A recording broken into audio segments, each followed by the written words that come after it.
अस्सलामुअलैकुम, I am Urooj Zahra, your English language instructor. उम्मीद करती हूँ आप सब खैरियत से होंगे। आज की इस वीडियो में हमारे पास 6 to 7 वोकेबलरी है और इन वोकेबलरी की मदद से हम सेंटेंसेस बनाएंगे।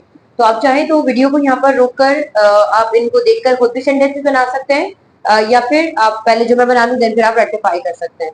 सबसे पहले हम एक्शन वोकेबलरी की बात करते हैं।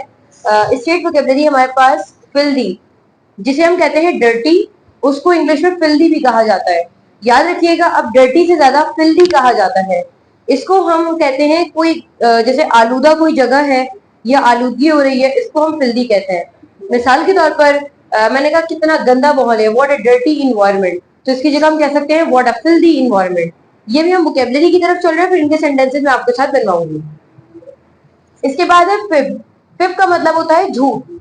अगर हम कहते हैं टेल अलाई, तो टेल अलाई की जगह अगर आप कह देंगे टेल अ फिब, तो इसका मतलब होता है झूठ बोलना। मिसाल के तौर पर डोंट टेल अलाई, तो इसका मतलब है झूठ मत बोलो। लेकिन अगर मैं कहती हूँ डोंट टेल फिब, इसका मतलब भी यही है कि झूठ मत बोलो।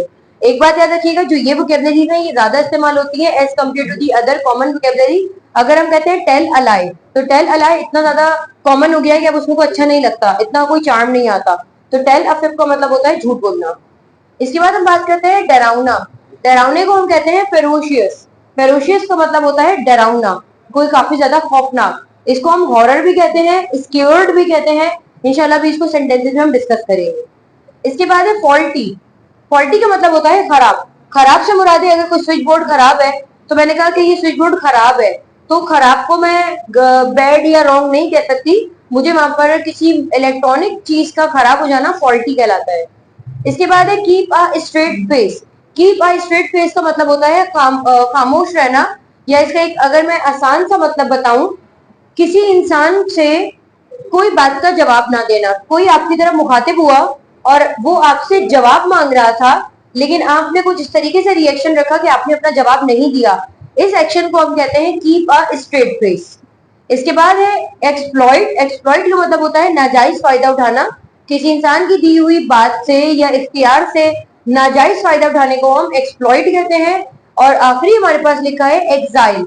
एक्साइल का मतलब होता है जिला वतन होना। जिला वतन को अगर आसान करके समझते हैं, मुल्क से निकाल दिए जाना, जिसे हम डिपोर्ट कहते हैं, वो कहलाता है किसी और कंट्री से जाकर अगर निकाला जाना है उसको हम डिपोर्ट कहते हैं। अपने ही मुल्क में रहते हुए अगर आपको गवर्नमेंट निकाल दे, अगर आपकी कोई ऐसी हरकत है जिसकी वजह से गवर्नमेंट वगैरह आपको मुल्क में मजीद रहने ना दे, दैट इज कॉल्ड, हम कहते हैं कि निकाल देना, एक्सपेल, उसको हम कहते हैं एग्जाइल।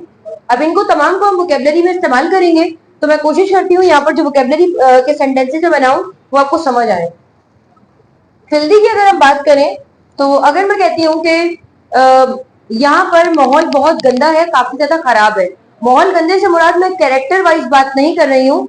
गंद वगैरह फैला हुआ है, मुझे नजर आता है काफी ज्यादा मैस क्रिएट हुआ हुआ है, देन मैं कहूंगी फिल्दी। मिसाल के तौर पर मैंने कहा कितना गंदा माहौल है, व्हाट अ फिल्दी इन्वायरमेंट। तो यहाँ पर मेरे पास जो आया है फिल्दी इन्वायरमेंट का मतलब है कितना ज्यादा गंदा माहौल है। और यहाँ पर एक्सक्लेमेशन का हमारे पास मार्क आएगा, क्योंकि यहाँ पर मैंने हैरत से बात की है कि कितना गंदा माहौल है, व्हाट अ फिल्दी इन्वायरमेंट। अगर मैं कहूँ कि यहाँ पर मैं देख सकती हूँ कि ये माहौल जो है इस वक्त गंदा होता जा रहा है, माहौल गंदा होता जा रहा है, कंडीशन गंदी होती जा रही है, तो मैं कह सकती हूँ the condition is getting filthy. The condition is getting filthy. The condition is getting filthy का मतलब क्या है कि माहौल खराब होता जा रहा है, इन्वायरमेंट डिस्टर्ब होता जा रहा है। यहाँ गेटिंग इज एमआर के साथ जब गेटिंग आता है, तो इसका मतलब होता है तब्दील होना, यानी पहले इतना नहीं था लेकिन अब बदलता जा रहा है। तो जब भी अगर गेटिंग का लफ्ज आ जाता है तो इसका मतलब होता है तब्दील होना। मिसाल के तौर पर मैंने किसी एक स्टूडेंट को देखकर कहा, मैंने कहा you are getting dusky. Dusky क्योंकि काले यानी कि कुछ सांवला होता है ना, तो उसको ब्लैक नहीं कहते, उसको डस्की कहते हैं, DUSKY, डस्की, सांवले इंसान को कहते हैं। तो अगर मैंने आपसे कहा कि तुम तो सांवले होते जा रहे हो, यू आर गेटिंग डस्की, मैंने कहा तुम तो अच्छे होते जा रहे हो, यू आर गेटिंग गुड। तो गेटिंग का मतलब क्या होता है, तब्दील होना दिन ब दिन। इज गेटिंग का मतलब क्या है कि एक हालत आपकी अब तब्दील होती जा रही है। इसके बाद हम बात करते हैं फिफ्थ। फिफ्थ का मतलब है झूठ बोलना। मैंने कहा वो लड़की झूठ मुंह की कहानियां बना रही है, झूठ बोल रही है, तो इसको हम देख लेते हैं कि वो लड़की झूठ बोल रही है। She is telling a fib. अच्छा, अगर मैं कहती हूँ कि मैं आपके झूठ जानती हूँ, I know about your fib, I know about your fib, मैं आपके झूठ जानती हूँ। इसके बाद आगे बात करते हैं फेरोशियस। फेरोशियस का मतलब होता है डरावना या खौफनाक। मैंने कहा कितनी खौफनाक कहानी है ये, what a ferocious story, what a ferocious story, कितनी खौफनाक कहानी है ये। इसके बाद है, इसको हम लिख भी देते हैं जरा यहाँ पर, या वैसे कह सकती हूँ। अच्छा, स्टूडेंट अक्सर दिस और इट में बहुत कंफ्यूज होते हैं। दिस और इट दोनों का एक ही मतलब है, ये बेजान चीज के लिए इस्तेमाल होता है, और वो बेजान चीज जो करीब में है। मैंने कहा ये बहुत ज्यादा खौफनाक कहानी है, this is a ferocious film या मूवी या सीन, जो भी आपने कहना है वो कह देना है। इसके बाद है फॉल्टी। फॉल्टी का मतलब मैं आपको बता चुकी हूँ, किसी मशीन वगैरह का खराब होना। अगर मैंने कहा कि ये स्विच बोर्ड खराब है, तो इसको मैं रॉन्ग वगैरह नहीं कह सकती, मुझे कहना है the switch board is faulty, the switch board is faulty. Switch board is faulty का मतलब क्या है, पहले सही काम करता था, अब जाके खराब हो गया है। The switch board is faulty, fault है ना, फॉल्टी है। इसके बाद हम एक्शन वोकेबलरी की तरफ चलते हैं। कीप अ स्ट्रेट फेस, ये बहुत अच्छी और अच्छा सा एक लफ्ज है, और लफ्ज क्या है, चार लफ्ज मिलाकर एक वोकेबलरी बनी है, तो इसका मतलब ये ज्यादा इस्तेमाल होता है। देखिए यहाँ सिचुएशन की बात है। अगर मैं आपसे कहूँ कि जब मैंने तुमसे कहानी शेयर की थी, तुमने कोई जवाब ही नहीं दिया, तो मैं ये नहीं कह सकती कि you did not answer, you did not reply.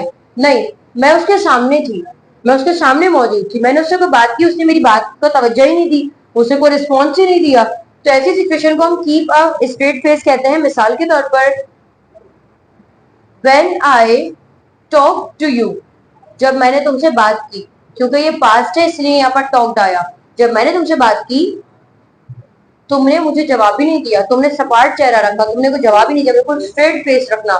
You kept a straight face, you kept a straight face का मतलब है कि तुमने कोई जवाब ही नहीं दिया।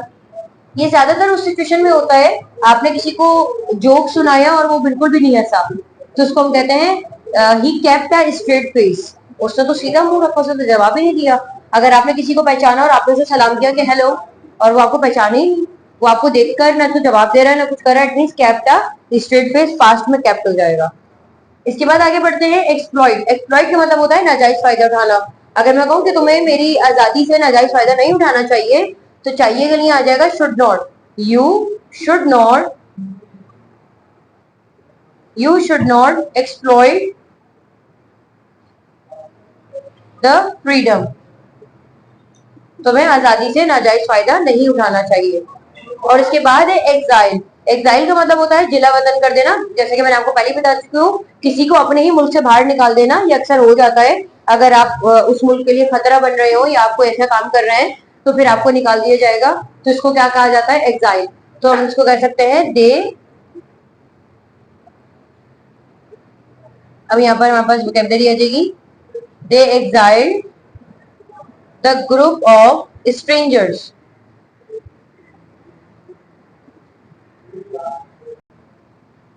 स्ट्रेंजर्स से मुराद कतई अजनबी नहीं है। अजनबी से मुराद ये नहीं होता कि हर अजनबी जो है वो स्ट्रेंजर है। मेरे लिए स्ट्रेंजर है, लेकिन मुल्क के लिए तो वो अपना ही है ना, तो मेरे लिए स्ट्रेंजर था क्योंकि मैं हर किसी को तो नहीं जानती अपने मुल्क के इंसान को। तो क्या हो जाएगा, they exiled the group of stranger, उन्होंने उन लोगों को जिला वतन कर दिया। उम्मीद करती हूँ आपको यहाँ तक वोकैबुलरी समझ आई है। अगर आपको कुछ सवाल है तो कमेंट सेक्शन में पूछ सकते हैं। इसके साथ ही मुझे इजाजत दीजिए, आपसे दोबारा मुलाकात होगी नई वीडियो में। अपना ख्याल रखिएगा। अल्लाह हाफ़िज़।